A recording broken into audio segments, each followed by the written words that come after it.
This was a hard list to put together, in part because we got Odeon Unlimited cards this year for the first time, so we went to the cinema way more often than we used to. But still, and without any further ado, here are my top 5 films of 2016. Number 5. Shit. Did I leave the stove on? Let's go, give it to you. Yeah, you're way As you all know, I'm a big comics fan, and DC is my comics publisher of choice. But even so, I was excited to see Deadpool come to the big screen. I was a little bit wary, especially since the Fox, Marvel, X-Men films have never been brilliant. They've been good or they've been terrible. But it turned out I didn't need to worry at all. I don't have time for your X-Men bullshit, Colossus. Besides, nobody's getting hurt. That guy was up there before we got here. Deadpool is a ridiculous character. He is supposed to be ridiculous, but even I was unprepared for quite how funny this film was going to be. Seriously, this wasn't just a superhero film, this was a comedy and also a superhero film. It was almost a parody of a superhero film in places, which is exactly what it needed to be given the character. You're probably thinking, this was a superhero movie, but that guy in the suit just turned that other guy into a fucking kebab. Surprise, this is a different kind of superhero story. Structuring the majority of the film around the same action sequence, which is the sequence we see from the start of the film, the car-based action sequence, which comes back again in the middle of the film, was a brilliant idea. It meant that we got to explore Wade's origins in a non-linear fashion, which made a nice change from the way that most superhero origin stories are told. And Ryan Reynolds, well, what can you say? He was superb. If you haven't seen it and you like superheroes and a good adult laugh, then sit down and watch it as soon as possible. It's a hilarious 2 hours, you will not be disappointed. Excuse me. Number 4.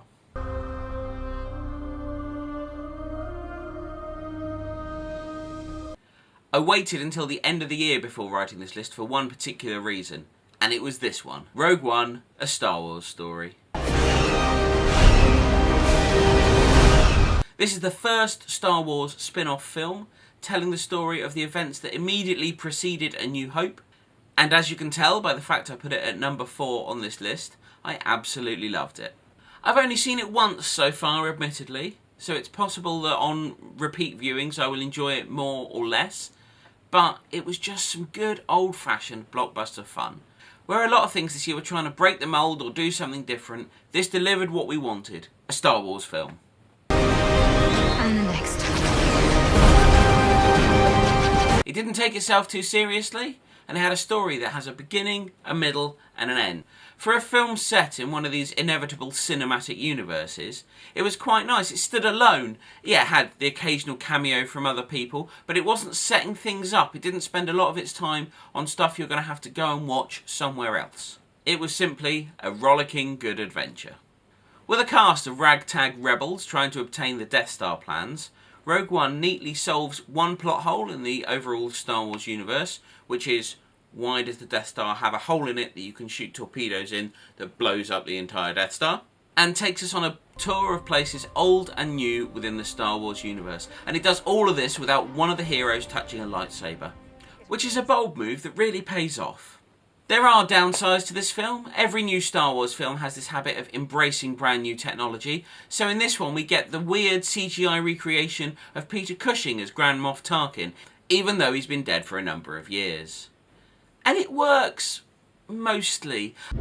The original plans for this station are kept there. I kept getting distracted by his mouth movements. I'm not sure whether it was his lips or his jaw, but something around there kept just looking a little too cartoony and a little less real. But I'll tell you the best bit of this film, it's the ending. It makes up for any shortfalls. Firstly, the ending of our main character's story is poignant and darker than any Star Wars film to date. And secondly, I'm just going to stop here and say I'm going to spoiler the end of this film now. So if you haven't seen it, don't keep watching. Skip on to number 3.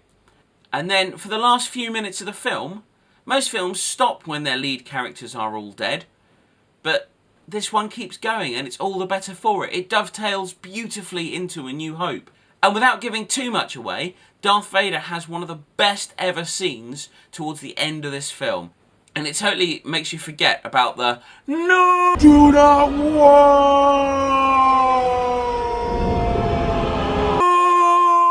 from the last film we saw Darth Vader in.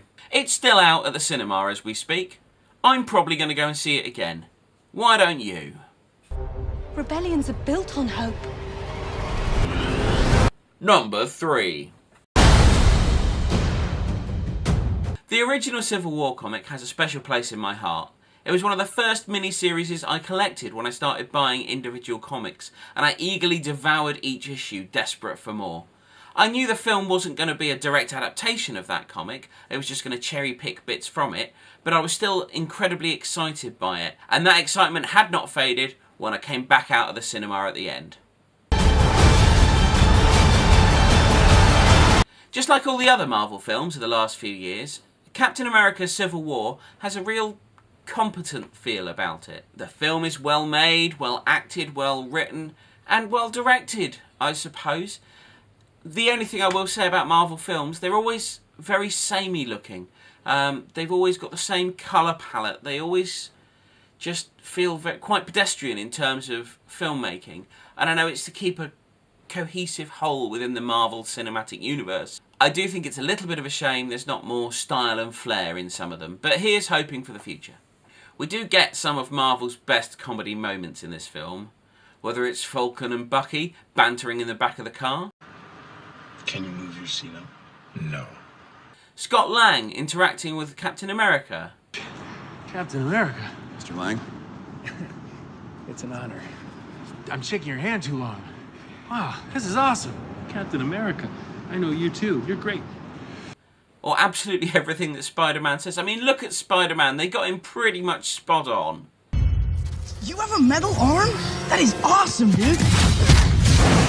You have the right to remain silent! Just a touch on Spidey and Black Panther, the two new characters. I thought both were great, and I really liked the fact that we're not having to see origin stories for all these people.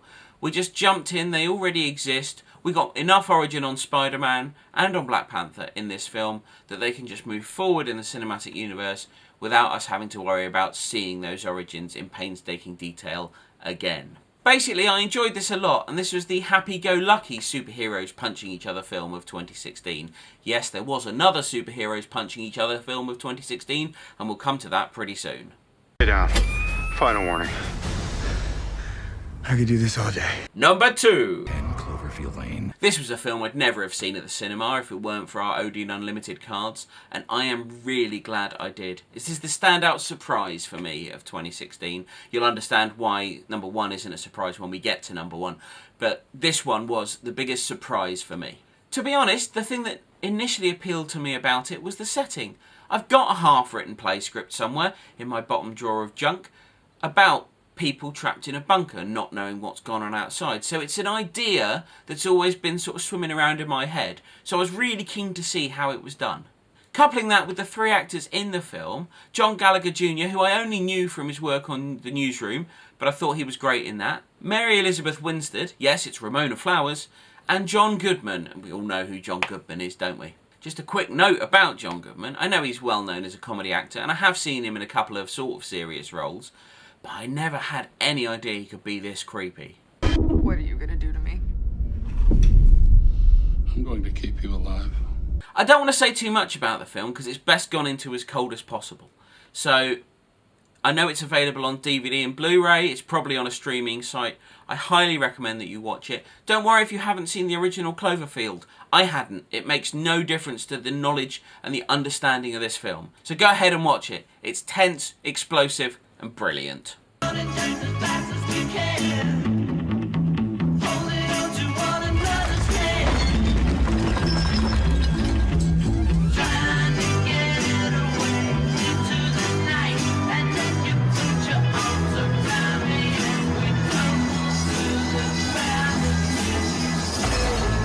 Honourable mentions. This Coen Brothers film is hilarious and engaging all at the same time.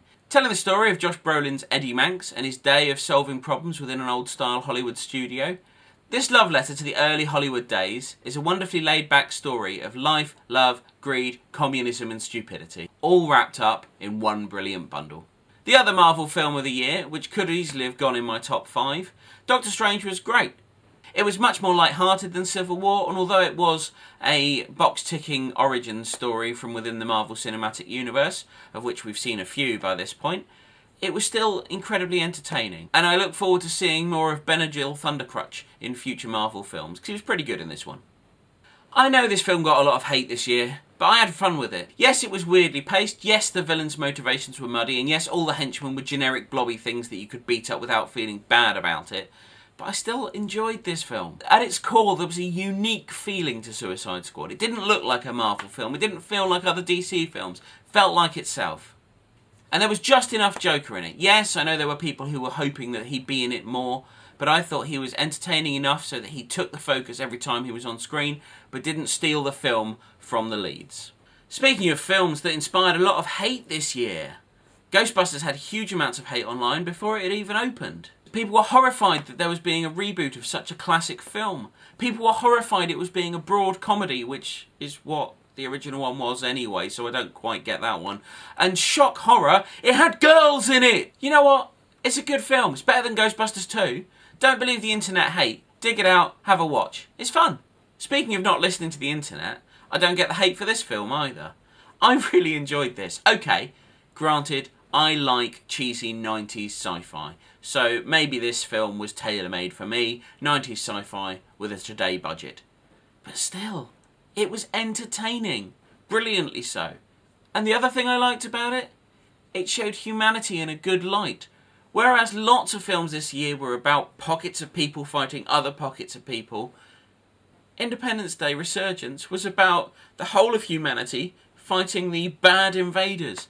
Sometimes in film, black and white, good and evil, is a good thing.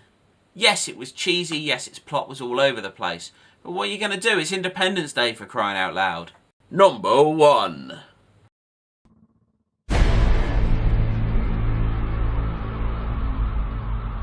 And now we reach number 1, my ultimate film of 2016. And I don't really want to read the comments that are going to ensue below. The internet has told me time and time again how bad this film is. But frankly, it's not. God versus man.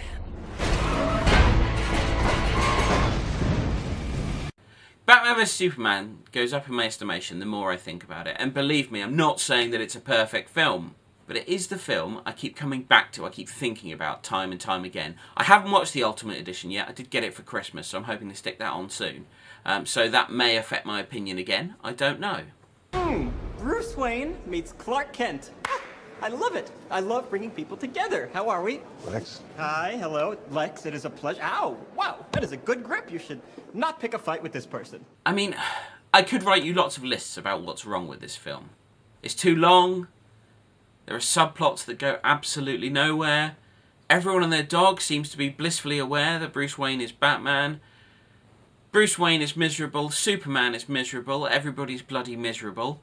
Metropolis and Gotham are next to each other, Lois has very little to do, Lex Luthor is weird, his motivations for doing anything are off in fairyland, Batman likes to kill people as well. I could go on, but it's good. I really, really, really like it, and I can't tell you why. Stay down! If I wanted it, you'd be dead already. Ben Affleck nails it as Batman. Henry Cavill's a great Superman.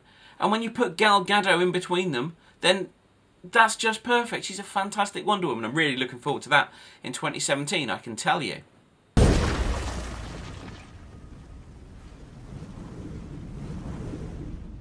She with you? I thought she was with you.